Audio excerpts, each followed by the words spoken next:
President Museveni alagidde abantu bonna abawangalira mu bitundu eby'ensozi ebiri mu bulabo bw'okubumbulukuka basengulwe ebifo ebyo bikwasibwe Ministry y'ebyobulambuzi awatali kuddamu kukkiriza muntu yenna kusengayo. Bino bikakasiddwa Ssaabaminisita Robin Nabbanja bw'abadde ayanjulira bannamawulire woofiisi ye weetuuse mu kuteekesa mu nkola ebimu ku bisuubizo bya President Museveni bye yeeyama okukolera abantu mu kisanja kino. President atugambye bonna baveeyo.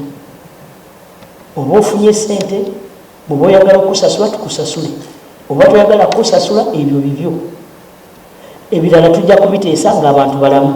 Annyonnyodde nti Pulezidenti yasooka kulagira mu 2022 kyokka emirimu egy'okusengulwa abantu gibadde gitambula kasoobo olw'ebbula ly'ensimbi ng'enjega eno weddiddemu nga bakasengula amaka 240 gokka. Twatandika omulimu naye gubadde gugenda kasoobo olwa ssente. Gavumenti muzeeyi n'andagira ffe tuteekeko miliyoni 10 naye tubadde tusanga obuzibu mu kukola ekintu kimu. So ffe twakatwala abantu 2 families 241.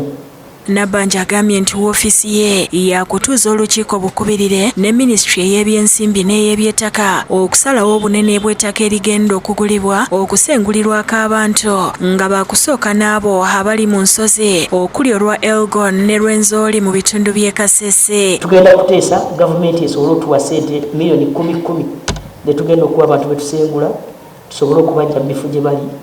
Naye kati ekirungi baavuddeyo basinga bagenzi bali bunamuti.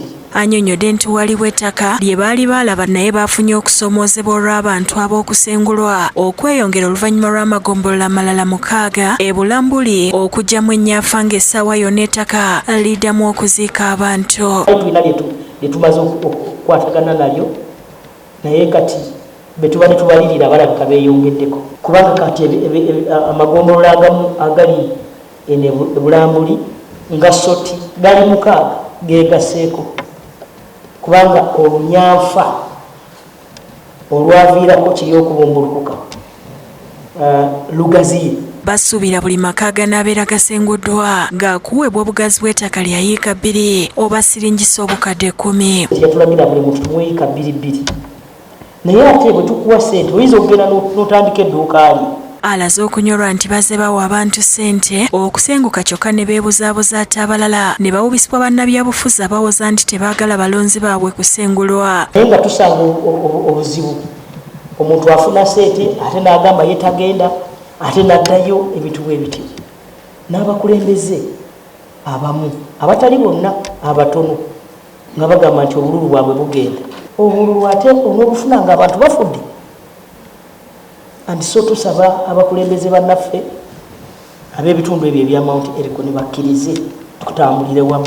Mu kiseera kino gavumenti ekola butaweera okuyiikula ettaka okugyayo emirambo gy'abantu egisuubirwa okuba nga gikyawagamidde wansi oluvannyuma lw'okubumbuluka kw'ettaka eryabika ebyalo 4 okuli Masuku, Papalo, Mamolo ne Makere mu ggombolola y'e Bulugunya mu disitulikiti ey'e Bulambuli. Robin Nantale yakusakidde eggulire lino ku Lwabukedde TV.